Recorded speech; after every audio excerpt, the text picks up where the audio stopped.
میں بعد میں پڑھ لوں گا. کہتے ہیں وہ دوپہر کا وقت رمضان بھی نہیں تھا, میں اس بچے کو نوجوان گھر لے گیا اور میں نے اپنی بیوی سے کہا کہ بڑا نیک ہے, نمازی ہے, اور راستے میں یہ بھی ہوا ہے کہ میں نے اسے ایک دفعہ کہا ہے کہ یہ مجھے تھوڑی دیر کے لیے دے دو, گرمی بڑی ہے, تمہیں پسینہ آ رہا ہے, میں اٹھا لیتا ہوں. کہنے لگا نہیں چچا, میں رزق حلال کھاتا ہوں, اگر آپ اٹھائیں گے تو میں 3 دینار مزدوری پوری نہیں لوں گا, پھر پیسے کم کروں گا, میں نے طے کیا ہے کہ اٹھاؤں گا. تو کہتے ہیں میں نے اپنی بیوی کو بتایا تو بڑی متاثر ہوئی, کہنے لگی دوپہر کا کھانا پک گیا, اسے کو روٹی کھا لے. رمضان بھی نہیں تھا. کہتے میں باہر نکلا, اس کو 3 دینار تھمائے, تو میں نے کہا بیٹے ایک بات میری مانو گے؟ کہنے لگا بتائیے. میں نے کہا کھانا پکا ہے کھا لو. کہنے لگا میں معافی چاہتا ہوں, میں نے روزہ رکھا ہوا ہے. حضور نے حکم دیا, حکم نبی کریم نے حکم دیا, بخاری مسلم کی حدیث ہے, فرمایا نوجوانوں اگر تمہارے پاس طاقت ہے تو نکاح کر لو ورنہ روزے رکھو. حکم دیا, یا نکاح اور یا روزے, یہ سرکار کا حکم ہے. بھائی نفلی روزہ نفس کی قوتوں کو کچلتا ہے, انسان میں نورانیت اور روحانیت لاتا ہے. کہتے وہ کہنے لگا میں نے روزہ رکھا ہے. میں اور متاثر ہو گیا, میں نے کہا اب کیا کرو گے, کہیں اور جانا ہے؟ کہنے لگا نہیں, میں جس دن 3 دینار کما لیتا ہوں پھر میں مزید لالچ نہیں کرتا, باقی وقت یا قرآن مجید پڑھتا رہتا ہوں یا نبی پاک پہ درود شریف پڑھتا رہتا ہوں. آپ بتائیں. تو میں نے کہا کہ افطار میرے ساتھ کر لو. کہتے ہیں میں اسے مسجد چھوڑ آیا اور خود میں لوٹ آیا. افطار کے بعد میں اسے لایا, کھانا کھلایا, عشاء پڑھی. اس کا گھر دور تھا, میں نے ڈرائنگ روم کھول دیا, بیٹھک کھول دی, وہیں وہ سو گیا. میری 20 سال کی معذور بچی کبھی چل نہیں سکتی تھی, کوئی طبیب کوئی حکیم میں نے چھوڑا نہیں تھا, اس کو دکھایا نہ ہو. ایک ہی بیٹی, وہ بھی معذور پیدائشی.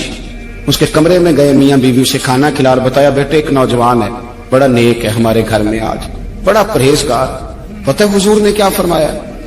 نبی کریم فرماتے ہیں جب نوجوان اٹھ کے تہجد پڑھتا ہے نا نوجوان, تو اللہ فرشتوں کے سامنے اس نوجوان پر فخر فرماتا ہے. اللہ فخر کرتا ہے کہ عمر دیکھو دیکھو یہ میری بارگاہ. اللہ فخر کرتا ہے, اللہ یعنی خدا خود میر مجلس بود, اللہ فخر کرتا ہے. اب سوچے, تو ہم نے اپنی بیٹی کو بتایا کہ نوجوان اور بڑا نیک ہے. تو کہتے ہیں وہ کھانا کھلا کے ہم واپس آ گئے. آدھی رات کا وقت ہوا تو دروازے پہ دستک ہوئی. بچی اپنے کمرے میں سو رہی تھی, ہم اپنے کمرے میں, وہ بیٹھک میں. گھبراہٹ تو اٹھے کہ اس وقت کون ہے دروازے پہ؟ تو بیٹی کہنے لگی ابا دروازہ تو کھولنا.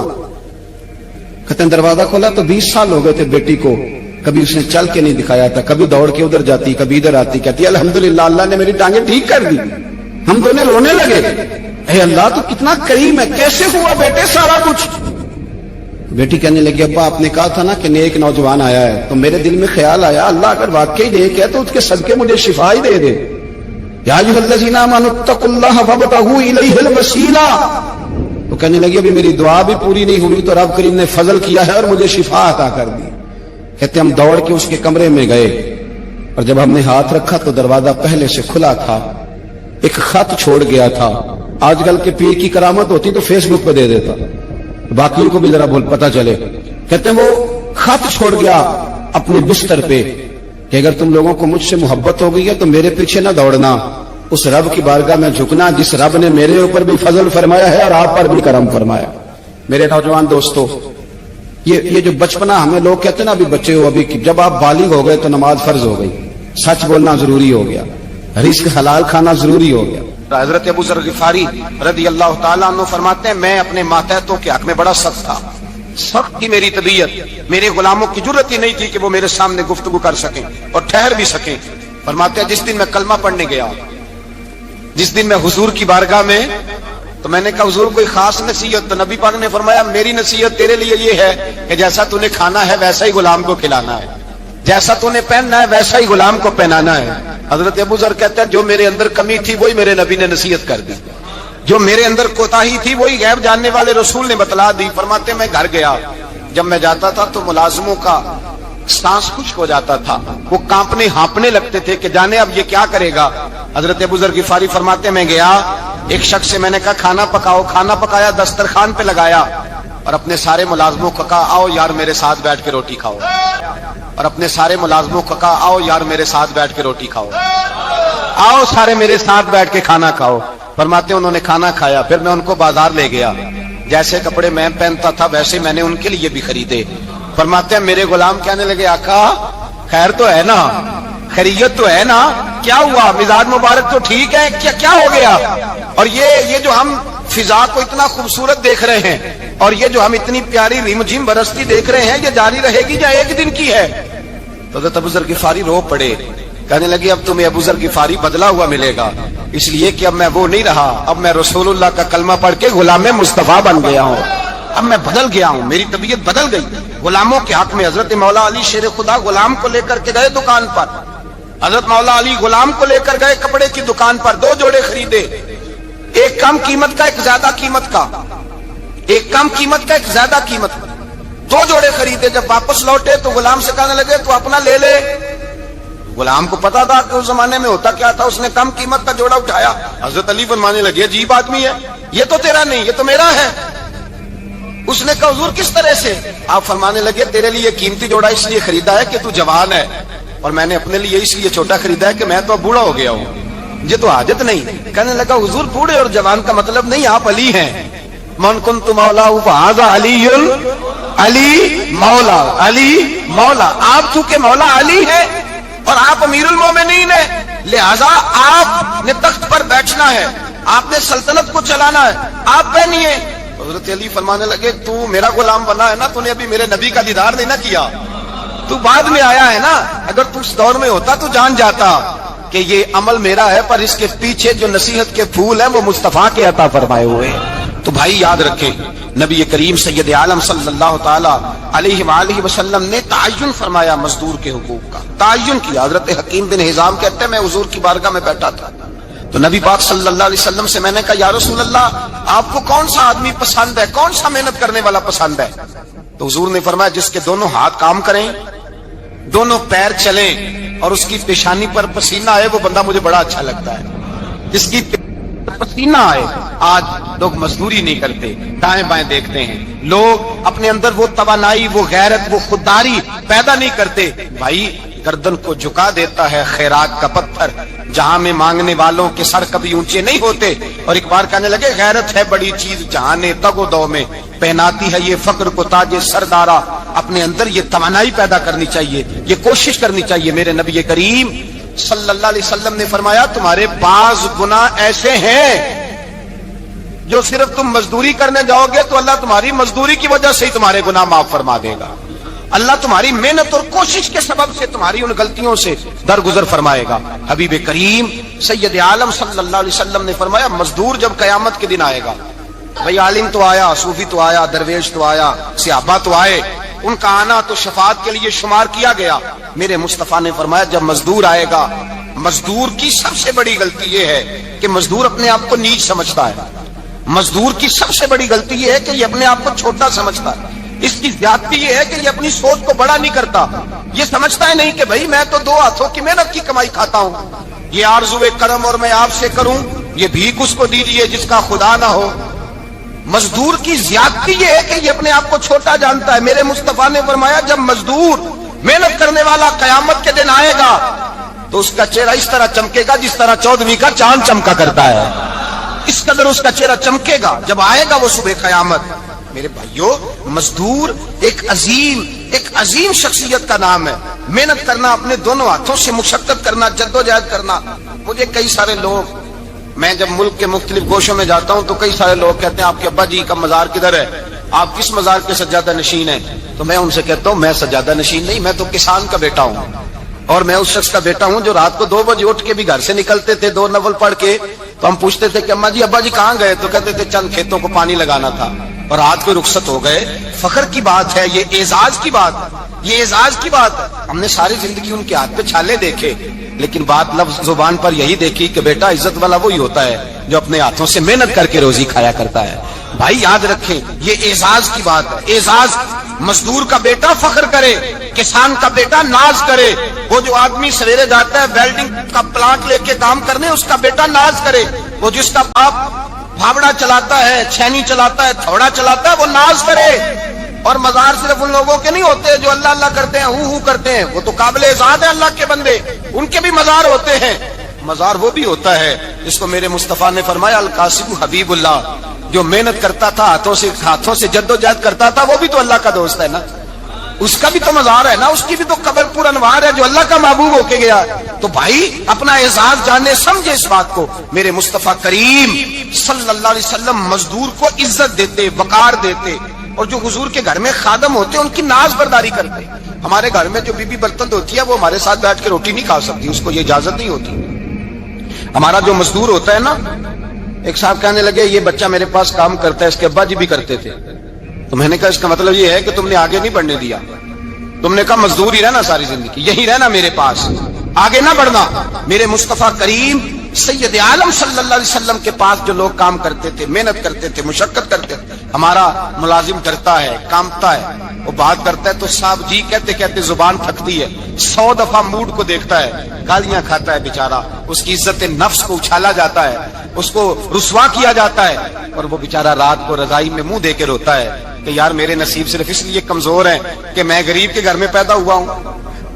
ہم احساس نہیں کرتے, اور مزدور کو کبھی موقع مل جائے جان چھوٹنے کا تو بھاگ جاتا ہے. ہمارا کردار اور اخلاق ایسا نہیں ہوتا. حضرت زید بن حارثہ رسول اللہ کے غلام تھے, نبی پاک کے گھر میں جھاڑو دیتے تھے, برتن مانجتے تھے. یہ بچپن میں اپنے قبیلے سے گم ہو گئے تھے, کسی نے اغوا کر کے لا کر کے بیچ دیا تھا, گم ہو گئے تھے. حضور کی بارگاہ عالی مرتبت میں لائے گئے. حضرت زید بن حارثہ سارا دن کام کاج کرتے. کوئی آدمی آیا ان کے علاقے کا, مکہ مکرمہ, ان کو پہچان کر واپس گیا ان کے قبیلے میں, اور جا کے بتلایا کہ تمہارا بیٹا تو محمد ابن عبداللہ صلی اللہ علیہ وسلم کے پاس. اس وقت حضور نے بھی اللہ نے نبوت نہیں فرمایا تھا. ان کے والد حارثہ چچا لینے آئے, اور نبی پاک کے پاس آئے تو 2 تھیلیاں شرفیوں کی بھر کے لائے. کہنے لگے حضور یہ پیسے لے لیں, 2 تھیلیوں میں پیسے ڈالیں, دینار ہے درہم ہے, حضور لے لیں, ہمارا بیٹا دے دیں. نبی پاک صلی اللہ علیہ وسلم نے فرمایا تمہیں غلطی لگ گئی ہے, پیسے پیچھے ہٹاؤ, میں زید کو بلاتا ہوں, میں زید کو, ادھر دیکھیے گا, میں زید کو, میں اسے بلاتا ہوں, اگر وہ جانا چاہے تمہارے ساتھ تو مجھے اعتراض نہیں لے جانا. چچا اور باپ کہنے لگے آپ عجیب بات کرتے ہیں, وہ غلامی چھوڑ کے نہیں جائے گا, آپ عجیب بات کرتے ہیں, وہ مزدوری چھوڑ کے بادشاہی اختیار نہیں کرے گا, ہم کھاتے پیتے لوگ ہیں, اس کی ماں ترس گئی ہے, اس کو ملنے کو بہنیں روتی ہیں, وہ جائے گا نہیں. میرے حبیب نے فرمایا تم نے ابھی یہ ذائقہ چکھا نہیں, تمہیں اس کا پتہ نہیں, تو میں بلاتا ہوں, اگر جانا چاہے تو پیسوں کی ضرورت نہیں, لے جانا. حضرت زید کو پیغام دیا, آئے. حضور نے فرمایا وہ تمہارے والد کھڑے ہیں, وہ چچا ہیں, لینے آئے ہیں. جناب زید گئے, باپ کے گلے سے لگے, بچھڑے ہوئے باپ بیٹا ایک دوسرے کو مل کے کھل کے روئے. کہا بیٹا تیری ماں کی آنکھیں پتھر ہو گئی تیرا رستہ دیکھ کے, تیری بہنیں ترستی ہیں تیرے چہرے کے دیدار کو. بیٹا وہ گلیاں بھی روتی ہیں جن میں تو کھیلا کرتا تھا, پر اب فکر کی بات کوئی نہیں, اب کوئی پریشانی نہیں, میں پیسے لایا ہوں تجھے لے جاؤں گا. نبی پاک صلی اللہ علیہ وسلم نے دیکھا نا جب باپ بیٹے کی گفتگو ہو گئی, آنسو بہ گئے, بوجھ ہلکے ہو گئے, تو میرے کریم نے فرمایا زید اگر تم چچا کے ساتھ, والد کے ساتھ جانا چاہو تو میری طرف سے اجازت ہے, تم جا سکتے ہو. یہ لفظ کہے تو جناب زید دوڑ کے حضور کے قدموں میں آ کے بیٹھ گئے, حضور کے قدموں میں بیٹھ گئے. اور گویا فاضل بریلوی علیہ رحمہ نقشہ بیان کرتے ہیں, کہنے لگے تیرے قدموں میں رہوں, غیر کی ٹھوکر پہ نہ ڈال, میں جھڑکیاں کھاؤں کہاں چھوڑ کے صدقہ تیرا, اور تیرے قدموں میں جو ہے غیر کا منہ کیا دیکھے, کون نظروں پہ چڑھے دیکھ کے تلوا تیرا. کہنے لگے حضور میں نے نہیں جانا, میں یہیں رہوں گا. چچا اور باپ نے دیکھا تو کہنے لگے بیٹا تو غلامی چھوڑ کے نہیں جائے گا, تو ملازمت چھوڑ کے بادشاہی میں نہیں جائے گا.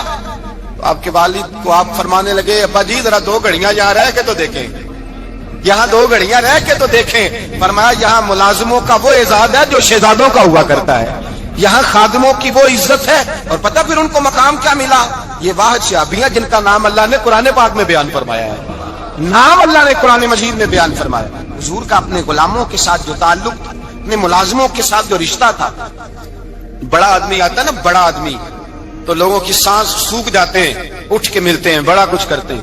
مزدور آتا ہے تو لوگ اوے کہہ کے پکارتے ہیں, ان کو خبر ہی نہیں کہ اس شخص کا اعزاز کتنا ہے. حضرت انس بن مالک رضی اللہ تعالیٰ عنہ فرماتے ہیں میں چھوٹا سا تھا, میری اماں مجھے حضور کے گھر چھوڑ گئی, میں چھوٹا سا تھا, میری اماں مجھے حضور کے گھر چھوڑ گئی, میں نے 10 سال نوکری کی نبی پاک کی.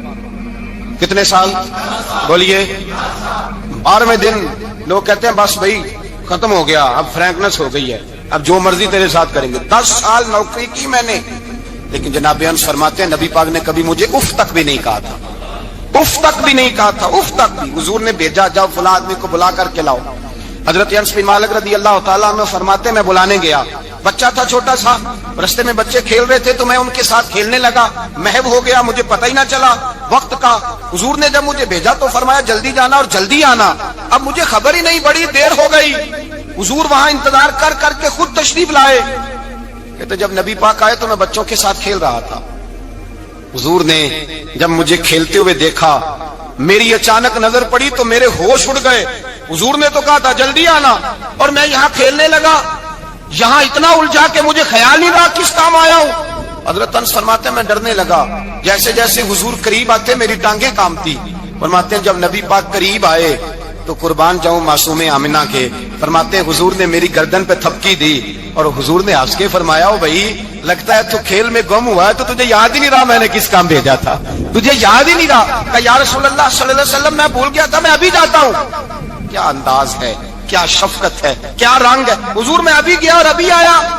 نبی پاک نے فرمایا نہیں یار تو کھیل میں خود ہی چلا جاتا ہے، تو کھیل یہاں میں خود جاتا۔ یہ اعزاز، یہ فضیلت، یہ درجہ کس نے ذروں کو اٹھایا اور صحرا کر دیا، یہ کس نے قطروں کو ملایا اور دریا کر دیا، یہ کس کی حکمت نے یتیموں کو کیا در یتیم اور غلاموں کو دنیا بھر کا مولا کر دیا، یہ کس نے اتنا۔ میرے بھائی مزدور کو حضور نے اعزاز دیا۔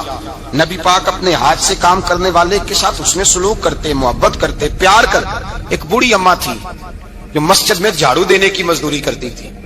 کیا کام کرتی تھی؟ دعا کریں اللہ ہم سب کو مسجد کی صفائی کی توفیق عطا فرمائے۔ بوڑھی اماں تھی، مسجد کی صفائی کرتی تھی، نوکری کرتی تھی، بیمار ہو گئی، بخاری شریف میں موجود ہے۔ اللہ کے محبوب صلی اللہ علیہ وسلم روز تیمارداری کرنے جاتے۔ ایک وقت ایسا آیا کہ دن میں 2 مرتبہ حضور تیمارداری کرنے جاتے۔ ایک شام نبی پاک نے فرمایا اس کا انتقال ہو جائے تو مجھے اطلاع کرنا۔ صحابہ کہتے ہیں رات کے وقت ان کا انتقال ہوا، ٹھنڈ کا موسم تھا، ہم نے حضور کو تکلیف دینا مناسب نہ سمجھا، ہم نے دفن کر دیا۔ سویرے اللہ کے حبیب نے پوچھا تم نے مجھے اطلاع کیوں نہیں دی؟ حضور سردی بڑی تھی۔ کون جاتا ہے مزدوروں کے جنازوں میں؟ کون جاتا ہے مزدوروں کے جنازے میں؟ یہاں تو اب جنازے بھی سیاسی ہو گئے ہیں، اب تو کوئی بہت بڑا امیر آدمی فوت ہو جائے تو وہاں رش ہوتا ہے، وہاں رش ہوتا ہے، غریبوں کا تو جنازہ بھی کوئی نہیں پڑتا۔ حضرت جناب سیدنا ابو ہریرہ رضی اللہ تعالیٰ عنہ فرماتے ہیں حضور نے فرمایا مجھے اطلاع کیوں نہیں دی؟ تمہیں اس کے اعزاز کا نہیں پتا؟ وہ مزدور تھی، مسجد میں جھاڑو دیتی تھی، تم نے خبر ہی نہیں دی؟ حضور وصال ہو گیا، فرمایا چلو مجھے بتاؤ قبر کہاں ہے؟ حضور سارا کچھ جانتے ہیں لیکن یہ ساری تمہید اس لیے بیان کی کہ ایک مزدور کی شان واضح ہو جائے۔ فرمایا بتاؤ قبر کہاں ہے؟ صحابہ کہتے ہیں ہم قبر پہ لے گئے تو میرے نبی نے فرمایا صفے بناؤ میں دوبارہ جنازہ پڑھاؤں۔ اب بڑی خوبصورت بات آئی، ساری خوبصورت تھی، بڑی پیاری بات آئی۔ دنیا میں سب سے حسین چہرہ اللہ نے اپنے رسول کو عطا فرمایا ہے۔ نبی پاک کا چہرہ بھی حسین ہے، مکھ چند بدر شاہ شانی ہے، متھے چمک دی لاٹ نورانی ہے، کالی زلف تے اکھ مستانی ہے، مخمور اکھی ہے مد بھری، پیارا چہرہ ہے۔ حضور کا جتنا چہرہ پیارا تھا اتنے ہی حضور کے اخلاق بھی بڑے پیارے تھے۔ لیکن میرے نبی پاک علیہ السلام جب آئینہ دیکھتے، کیا دیکھتے؟ حضور جب آئینہ دیکھتے، ہمارے نوجوان بھی سارا دن آئینے کے آگے کھڑے رہتے، کبھی بال اس طرح کے بناتے ہیں کبھی اس طرح کے۔ تو میرا کئی دفعہ دل کرتا ہے کہ میں ان سے کہوں کہ تو آئینے کو کہہ رہا ہے جھوٹ بول، پر وہ کیسے بولے؟ تو کہہ رہے آئینے کو کہ تو کیا سب سے پیارا تو ہی لگ رہا ہے، پر وہ کیسے بولے؟ اس نے تو سچ بتانا ہے۔ ان کو آئینہ جو دکھایا تو برا مان گئے۔ تو میرے عزیز یاد رکھیے گا نبی پاک صلی اللہ علیہ وسلم بھی آئینہ دیکھتے، آئینہ دیکھنا حضور کی سنت ہے۔ کوئی سنت سمجھ کے آئینہ دیکھے گا تو ایک دفعہ دیکھنے پر 100 شہیدوں کا ثواب ملے گا۔ لیکن نبی پاک صلی اللہ علیہ وسلم آئینہ دیکھتے کیا کہتے؟ اللہم انت حسنت خلقی فحسن خلوقی۔ یا اللہ یہ دیکھیں حضور نے ہمیں سکھایا ہے، یا اللہ جس طرح تو نے میری صورت اچھی بنائی ہے میری سیرت بھی اچھی بنا دے۔ یہ ہمیں سکھانے کے لیے دعا، یا اللہ جس طرح صورت اچھی بنائی ہے، جس طرح تو کہتا ہے نا اس دفعہ اس وقت دیکھ لو کپڑوں پہ کوئی داغ نہیں، تو دعا کیا کر باطن کے بھی اللہ داغ دور فرما دے، یہ والا سارا معاملہ بھی ٹھیک ہو جائے۔ آخر کی طرف آتا ہوں، فرمایا جب کھانا کھانے آخر کی طرف آتا ہوں فرمایا جب کھانا کھانے لگو تو دعا مانگو، اور ایک روایت میں فرمایا یہ دعا پڑھ لو، کھانے میں زہر بھی ہوگا تو تم پہ اثر نہیں کرے گا۔ کھانے پہ ایسے میں بڑی تکلیف سے کہتا ہوں کہ آج بھی ہمیں کہنا پڑتا ہے کہ بہت سارے لوگ ایسے ہیں جو ابھی بھی کھانے سے پہلے بسم اللہ نہیں پڑھتے۔ یار بڑے افسوس کی بات نہیں، بڑے افسوس۔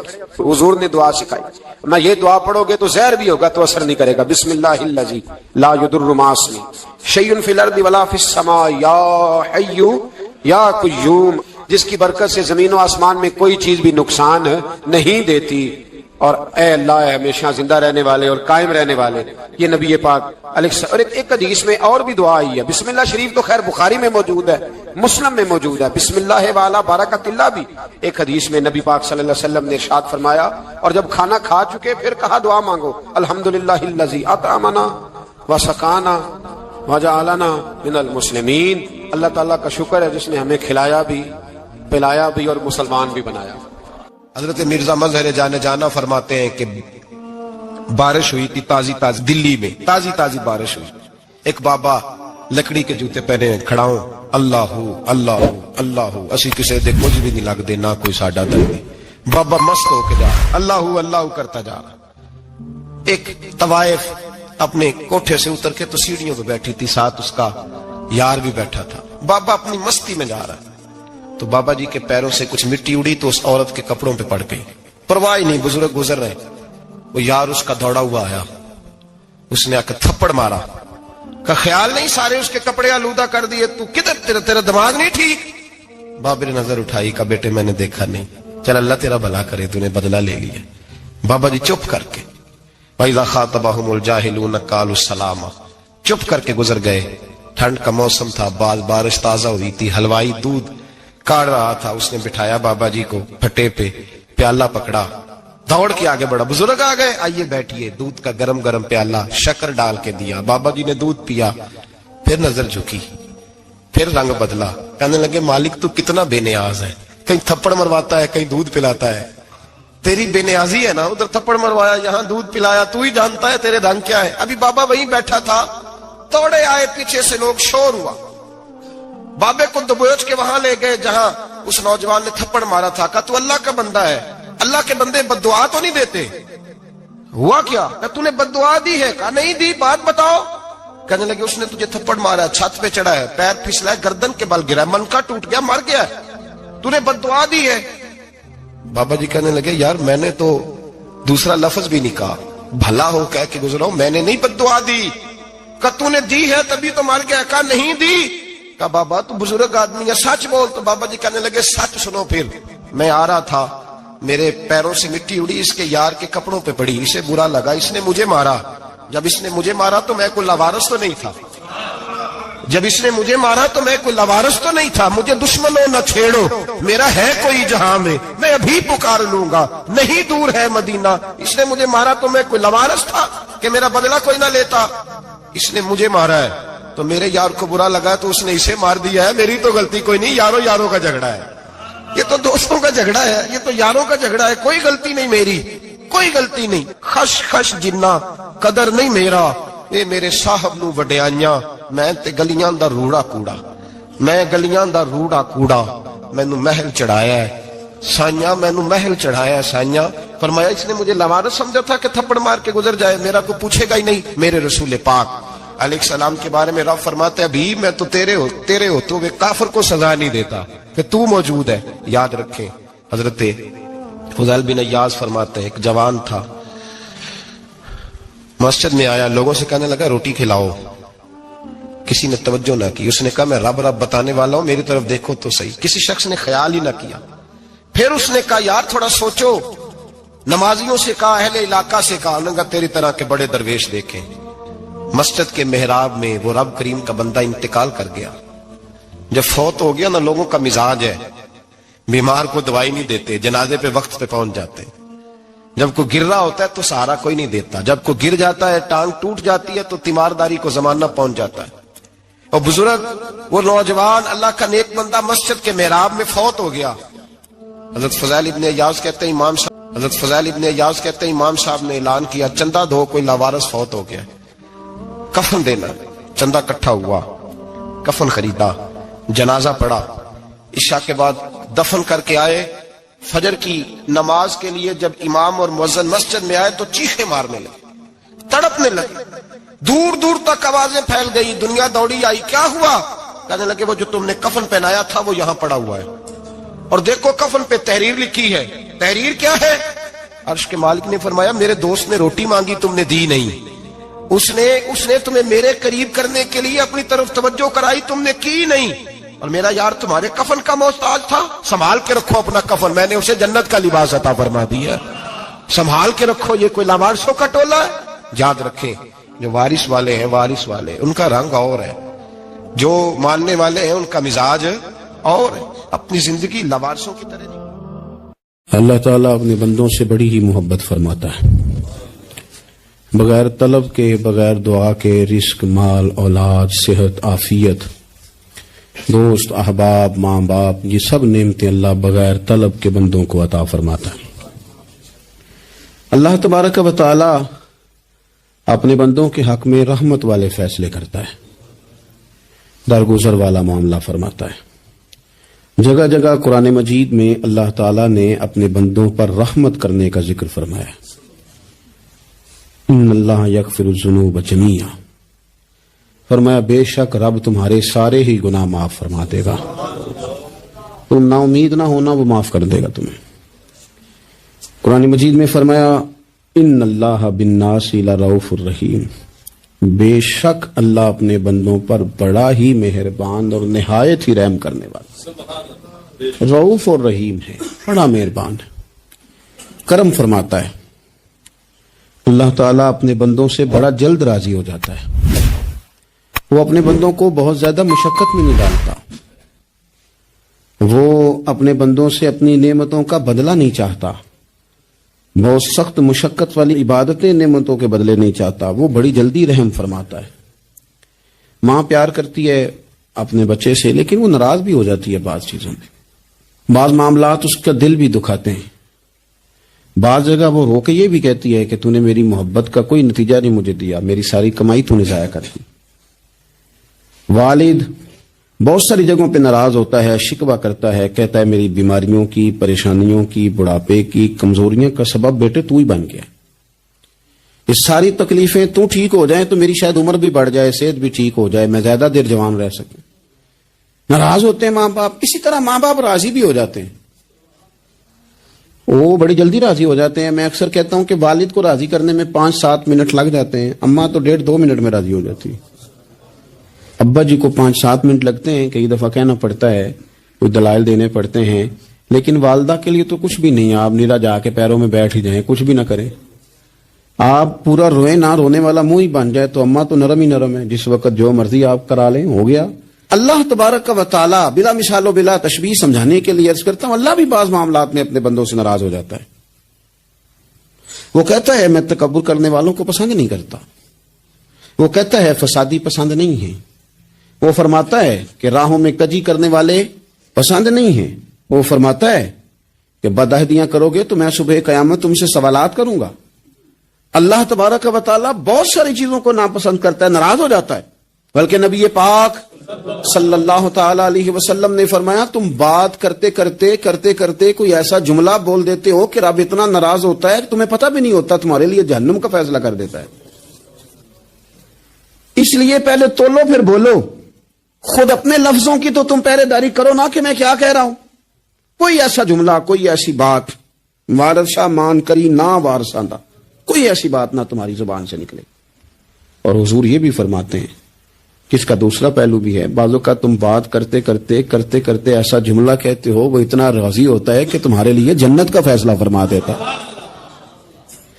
مسلمان کو اب یہ حکم ہے، اس ساری گفتگو کا نتیجہ یہ ہے کہ وہ اپنے جذبات پر، خیالات پر، نگاہوں پر، زبان پر، کانوں پر تھوڑی توجہ دے، بے لگام نہ بنے، بے ترتیب نہ بنے، جو طبیعت میں آئے کر نہ گزرے، تھوڑا سا نہ سوچے سمجھے اور تھوڑا سنبھل کے چلے، کبھی ان کاموں کی طرف نہ جائے جن سے رب ناراض ہو جاتا ہے، ان کاموں کی طرف بڑھے جن سے اللہ راضی ہوتا ہے۔ میرے نبی پاک صلی اللہ تعالی علیہ وآلہ وسلم نے ارشاد فرمایا، بعض احادیث میں لفظ یہ ہیں کہ اللہ اپنے بندوں کو دیکھ کے مسکراتا ہے جو اس کی شان کے لائق، جس ترتیب سے ہم مسکراتے ہیں، جس ترتیب سے ہم روتے ہیں، جس ترتیب سے ہم کسی بات کا اظہار تشکر کرتے ہیں، خدا ان باتوں سے پاک ہے۔ اب بہت ساری حدیثوں میں آیا کہ وہ مسکراتا ہے، تو کیا مطلب ہے مسکرانے کا؟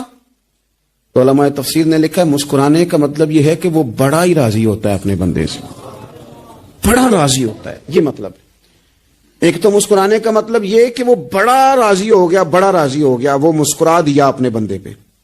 اور ایک اس کا معنی خود نبی پاک صلی اللہ تعالی علیہ وسلم نے بیان فرمایا. مسند امام احمد بن حنبل میں حدیث ہے, حضور سید عالم علیہ السلام سے صحابہ نے پوچھا, یا رسول اللہ شہید تو بڑے لوگ ہوتے ہیں, شہیدوں میں افضل کون ہے؟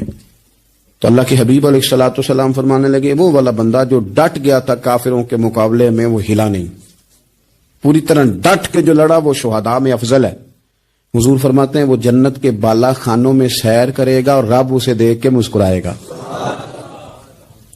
رب اسے دیکھ کے مسکرائے گا, اللہ تعالی مسکراتا ہے اسے دیکھ کے. اور اگلے جملے میں حضور نے وضاحت کر دی, فرمایا جب رب دنیا میں کسی پر مسکراتا ہے نا, تو اس کا معنی یہ ہے کہ قیامت میں پھر اللہ اس سے حساب کوئی نہیں لے گا. جس پر اللہ دنیا میں مسکرا دیا اس سے کوئی حساب, تو وہ کام ڈھونڈنے چاہیے نا جس سے اللہ مسکرائے. ویسے کبھی ہم ایسا کرتے ہیں کہ نہیں کہ کسی کو راضی کیا جائے؟ یہ کام ہم کرتے ہیں کہ ہماری کمپنی کا جو سربراہ ہے وہ ہم سے راضی رہے, جس ادارے میں ہم پڑھاتے ہیں اس ادارے کا بڑا ہم سے راضی رہے. یہ کرتے ہیں ہم, اس کے لیے کچھ نہ کچھ ہیلے بہانے ہم کرتے ہیں. برادری, قبیلہ, علاقہ, بستی لوگ کسی طریقے سے ہمارے ساتھ مطمئن رہیں, کرتے ہیں نا یہ سارے کام. اس میں تھوڑی مشکل بھی ہمیں آتی ہے, لیکن کرتے ہیں. کیا کریں, گھر میں بھی کئی دفعہ ایسا ماحول بنانا پڑتا ہے. چلیں ایک اور میٹھی مثال دیتے ہیں, زیادہ سمجھ میں آئے گی. چھوٹا بچہ خوش رہے, آپ اس کے لیے محنت نہیں کرتے, وہ چھوٹا ہے اس کو خوش کرنا فرض ہے ابا پہ.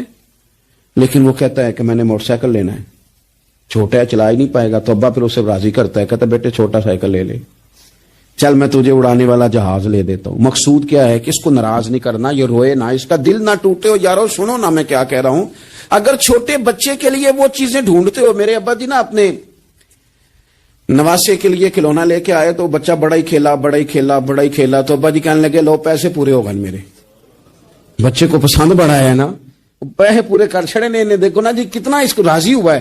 تو انسان کیا کرتا ہے کہ کوشش کرتا ہے, چھوٹا بچہ بھی ناراض نہ ہو تو وہ چیزیں وہ ڈھونڈتا ہے کہ اس کو کیا پسند ہے, چاکلیٹ لے جاؤں, فلاں چیز لے جاؤں, آئس کریم لے جاؤں. تو ایک بچے کے لیے, گھر کے لیے, سربراہ کے لیے اتنی محنت کرتے ہو, تو وہ کام بھی ہمیں ڈھونڈ کے تلاش کرنے چاہیے نا جس سے رب راضی ہوتا ہے, اللہ راضی ہوتا ہے. بتاؤں وہ کون کون سے کام ہیں؟ نبی کریم صلی اللہ تعالی علیہ وسلم نے ارشاد فرمایا, 3 لوگ ہیں جنہیں دیکھ کے رب مسکراتا ہے. یا رسول اللہ صلی اللہ علیہ وسلم وہ کون کون سے؟ تو محبوب فرمانے لگے, ایک وہ بندہ ساری مخلوق سوئی ہے, آدھی رات ہے, رات کا پچھلا پہر ہے, اس نے اٹھ کے وضو کر لیا, مصلی پہ کھڑا ہو گیا خدا کی یاد میں. فرمایا اسے دیکھ کے رب مسکراتا ہے جو اس کی شان کے لائق ہے. مسکراتا ہے اللہ. یہ تو سونے کا ٹائم تھا, یہ تو گہری نیند آنے کا وقت تھا, رات کا پچھلا پہر. رات پوے تے بے درداں نو نیند پیاری آوے, تے درد منداں نو یاد سجن دی ستیاں بھی آن جگاوے. اور ساون کی کالی راتوں میں جب بوندا باندی ہوتی ہے, وہ راتوں کو اٹھ روتے ہیں جب خلقت ساری سوتی ہے. اللہ مسکراتا ہے. اور سننا میرے بھائی, میرے نبی